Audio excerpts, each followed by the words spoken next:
নমস্কার বন্ধুরা, আপনারা দেখছেন আপনাদের প্রিয় চ্যানেল গল্পের দেব ও আদিদেব মহাদেব, যার রূপের প্রতিটি ছত্রে লুকিয়ে আছে গভীর রহস্য।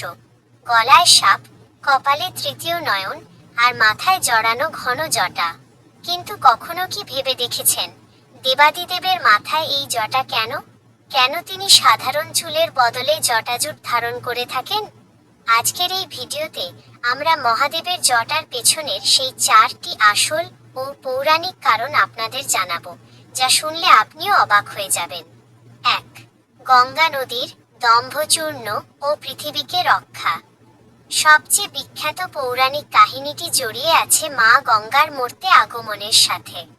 রাজা ভগীরথের তপস্যায় সন্তুষ্ট হয়ে গঙ্গা যখন স্বর্গ থেকে মর্তে আসছিলেন, তখন তার অহংকার ছিল যে তার তীব্র বেগ পৃথিবী সহ্য করতে পারবে না। গঙ্গার এই প্রবল বেগে পৃথিবী ও মানবজাতি যাতে ধ্বংস না হয়ে যায়, সেজন্য মহাদেব তার জটা বিস্তার করে দাঁড়িয়ে যান। স্বর্গ থেকে পড়া গঙ্গার সমস্ত জল শিবের জটার গোলকধাঁধায় বন্দী হয়ে শান্ত হয়ে যায়। পরে মহাদেব তার জটার একটি বাঁধন আলগা করে গঙ্গাকে মরতে যাওয়ার পথ করে দেন। এই কারণেই শিবের আরেক নাম গঙ্গাধর। 2. পরম বৈরাগ্য ও সন্ন্যাসের প্রতীক। মহাদেব হলেন এই সৃষ্টির পরম যোগী। তিনি জাগতিক মোহমায়া, ধন সম্পদ বা বাহ্যিক রূপচর্চার অনেক ঊর্ধ্বে। সনাতন ধর্মে জটাবদ্ধ চুল হলো একজন কঠোর তপস্বী, সাধু বা সন্ন্যাসীর প্রধান লক্ষণ। মহাদেব তার এই রূপের মাধ্যমে আমাদের শেখান যে বাহ্যিক চাকচিক্য বা সৌন্দর্যের চেয়ে মনের ভেতরের পবিত্রতা ও আধ্যাত্মিকতাই আসল। 3. মনের বিক্ষিপ্ত চিন্তার ওপর নিয়ন্ত্রণ। আধ্যাত্মিক তত্ত্ব অনুযায়ী আমাদের মাথার চুল যেমন এলোমেলো হয়ে ছড়িয়ে থাকে, মানুষের মন ও চিন্তা ভাবনাও ঠিক তেমনি চারদিকে ছুটে বেড়ায়।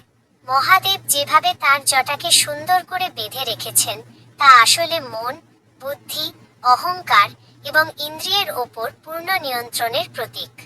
অর্থাৎ তিনি আমাদের দেখান কিভাবে মনের সমস্ত শক্তিকে এক জায়গায় কেন্দ্রীভূত করতে হয়। 4. মহাজাগতিক শক্তির আধার। যোগশাস্ত্রে বিশ্বাস করা হয়, মহাদেবের এই জটা সাধারণ কোনো চুল নয়, এটি হলো মহাজাগতিক শক্তি বা কসমিক এনার্জির আধার।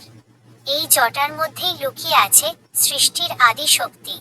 যখন মহাদেব রেগে গিয়ে তাণ্ডব নৃত্য করেন, তখন তার এই জটা খোলার সাথে সাথে পুরো ব্রহ্মাণ্ডে এক বিশাল শক্তির সঞ্চার হয়। তো বন্ধুরা, মহাদেবের জটার পেছনের এই রহস্যময় তথ্যগুলো কি আপনারা আগে জানতে?